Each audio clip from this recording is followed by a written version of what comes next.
estamos con la documentalista Alicia Cano, que nos va a contar acerca de sus próximos proyectos. Muchas gracias por venir, Alicia. Muchas gracias por la invitación.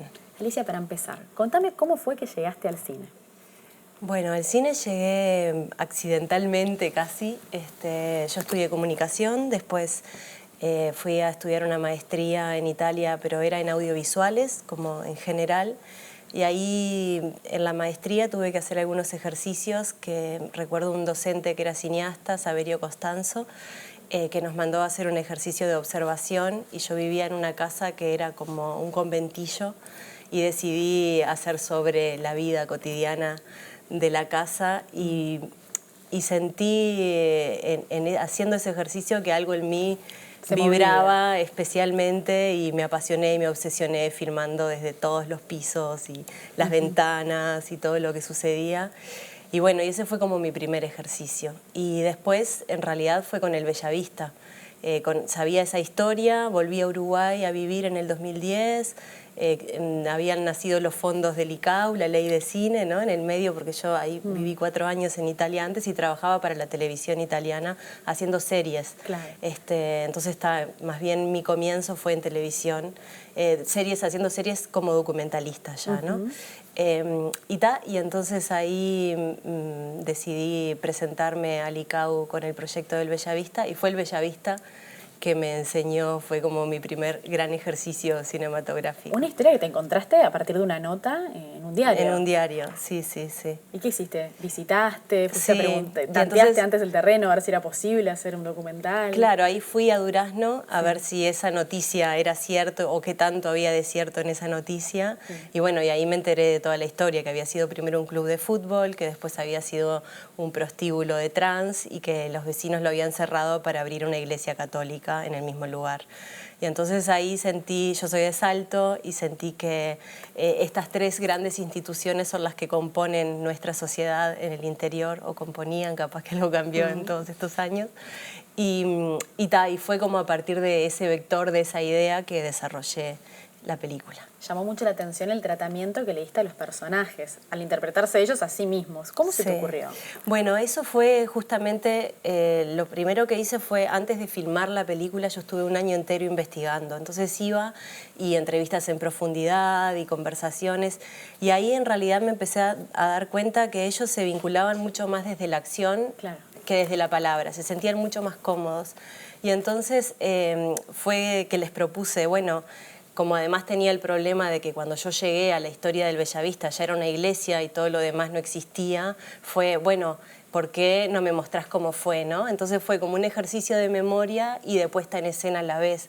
Y en ese mostrarme cómo fue, que era que en realidad yo filmaba, ¿no? O sea, no había un guión, pero sí había como los grandes hitos. Claro. Y en esos hitos construíamos una puesta en escena. Entonces, para evocar lo que habían sido las glorias del cuadro de fútbol, dijimos, bueno, hagamos un clásico, un partido con el clásico rival de los verdaderos jugadores, que eran todos de más de 70 años, ¿no? Entonces, en 2 tiempos de 15 minutos, con una ambulancia esperando afuera. Claro, por la duda. Claro. Implicó un gran trabajo de dirección de actores, de alguna manera, ¿no? Porque si bien ellos jugaban a ser ellos mismos, también tenía que funcionar.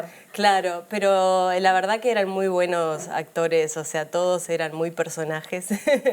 Y entonces en realidad a mí tampoco me interesaba que actuaran bien, porque justamente me gustaba poner al descubierto el dispositivo todo el tiempo, ¿no? Mirá que esto que estamos viendo no es una ficción, no hay una búsqueda de querer contar una historia en una ficción, sino que es un documental y son ellos recordando a partir de esta propuesta, ¿no? Bueno, luego pasaron unos años, presentaste el año pasado Vilar de Vos, donde también los personajes tienen un rol muy activo. Sí. ¿Qué tipo de tratamiento te interesa a vos darle a los personajes? Bueno, justo en el caso de Vilar de Vos fue lo opuesto de lo que fue el Bellavista, ¿no? O sea, el Bellavista yo me enteré de la historia, fui a Durazno, investigué durante un año y después hice un rodaje de 15 días y con ese material construí la película. Mientras que en Locura al Aire, nosotras, fue una codirección con Leticia Cuba, que es una amiga, Y entonces en realidad fue a partir de que nos enteramos de que iban a hacer un viaje a México, una de las psicólogas es una amiga y entonces nos invitó a acompañarlos a hacer un recorrido previo al aeropuerto. Y bueno, y ahí cuando fuimos conocimos a los 4 viajeros y nos enamoramos de eso que iba a suceder y empezamos a filmarlo. Entonces empezamos a filmarlo siguiendo, ¿no? Como una cosa mucho más de cine directo, sin puesta en escena, de observación, de estar ahí, de pescar, ¿no? E ir trazando distintas hipótesis. Y se filmó en 2 años la película y después se editó. Entonces fue bien diferente. Una como mecánica distinta, pero también desde opuesta. La producción también, o sea, empezaste sin fondos. Sí, ahí fue sin fondos, en realidad lo prefinanciamos, ¿no? Con ese, pagando pasajes de avión y eso, porque nos fuimos a México con ellos, junto a Mutante Cine. Ahí Fernando Epstein había sido el editor del Bellavista, entonces cuando me enteré de esa historia, faltaba un mes para viajar, no había ni tiempos de presentarse a un fondo, y entonces ahí lo llamé y le conté y me dijo, dale, se juntó con Agustina Chiarino, que es la otra productora, y bueno, y en realidad nos lanzamos a la aventura. Y después después de que ganamos fondos, tuvimos otra etapa de rodaje que estaba mucho más concentrada en el retrato de la radio, la lucha por la ley de salud mental, ¿no? Entonces, bueno, entonces el gran trabajo de montaje fue como hilar las dos cosas que parecieran que sucedieron en el mismo tiempo,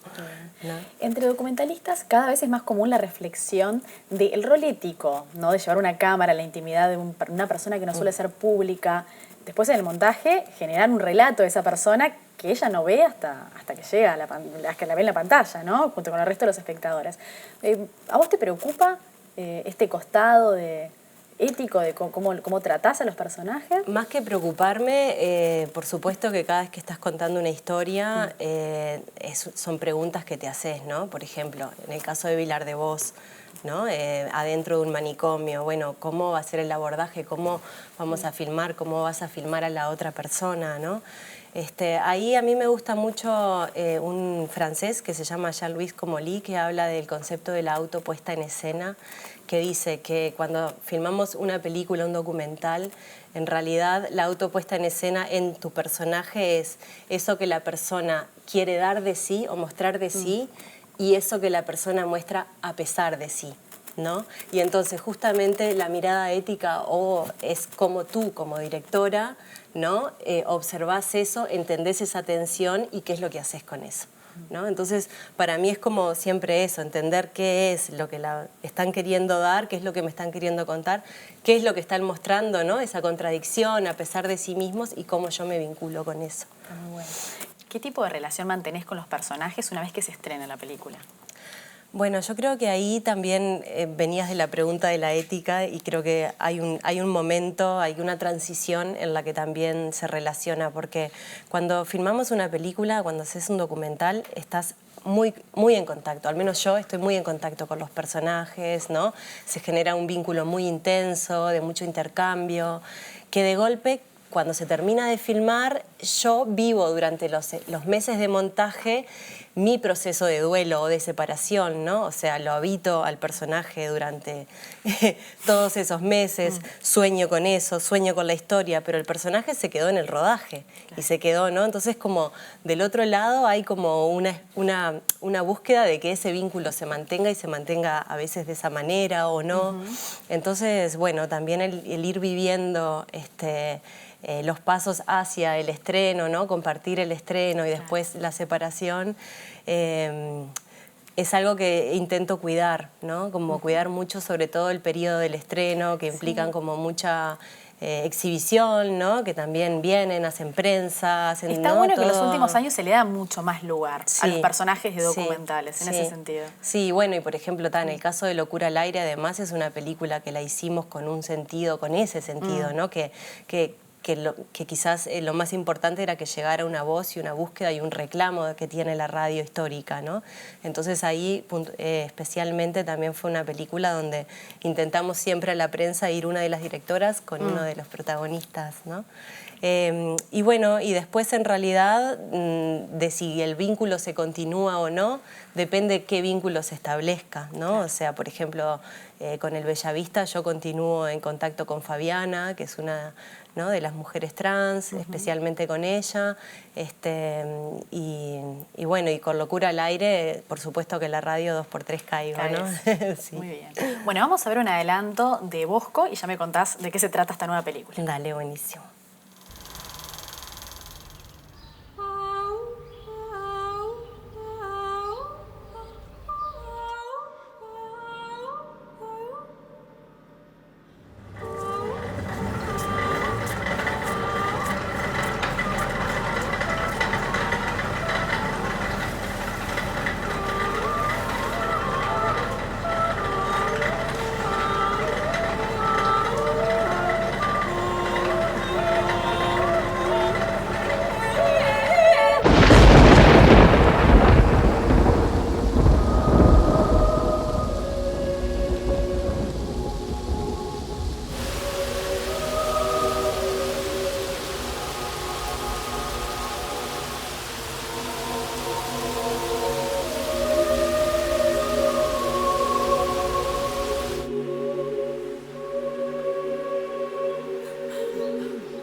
Ya dan ganas de verlas, pero a ver qué esperar hasta el año que viene, ¿no? Sí, estamos en pleno. De hecho, eso es un teaser que tuve que preparar para presentar en Italia.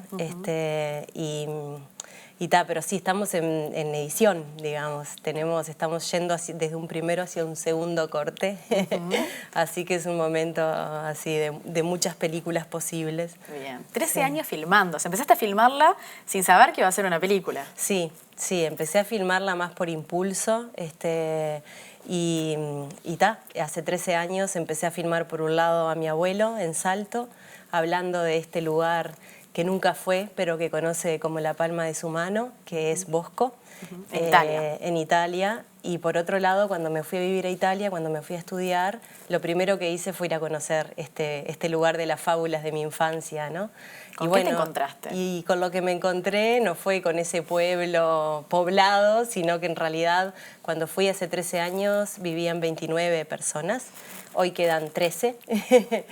Y bueno, y en realidad, pero sí me encontré con muchas de esas historias de las castañas, ¿no? De una vida campesina que mi abuelo siempre me contaba, los cuentos del lobo. Y bueno, y entonces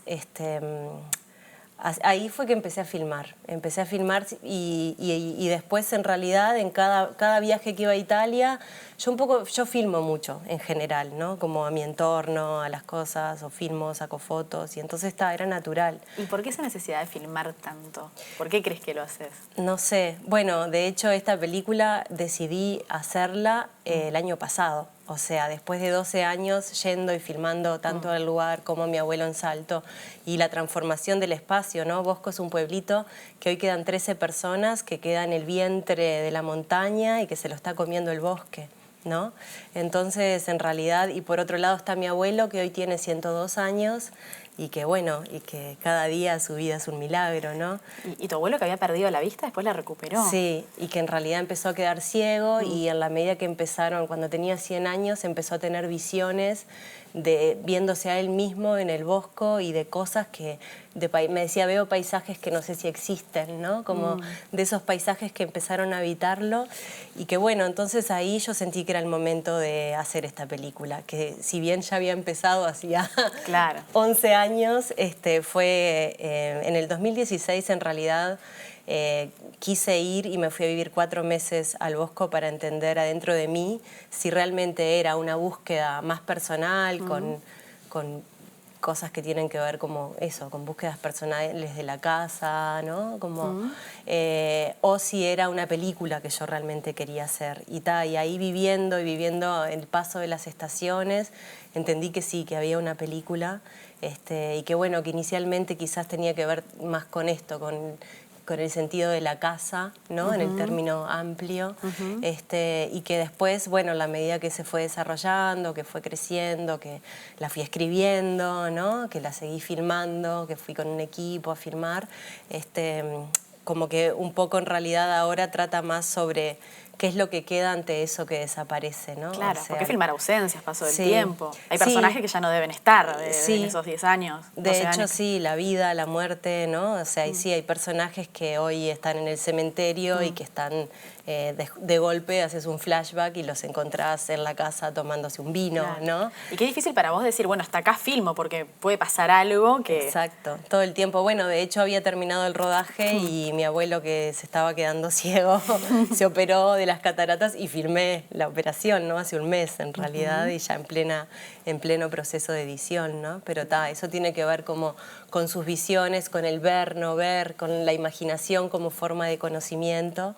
Entonces, por un lado está mi abuelo en Salto habitando este lugar desde su jardín y por otro lado la realidad del lugar, ¿no? Que es eso, que la naturaleza está avanzando sobre las casas, pero no con violencia, sino como una danza, ¿no? Como una danza de recuerdos. Y al revés de lo que suele pasar, ¿no? Con la naturaleza. Exacto. El hombre que se la come. Además, sí. ¿Y cómo fue para vos trabajar con un ser querido como materia prima cinematográfica?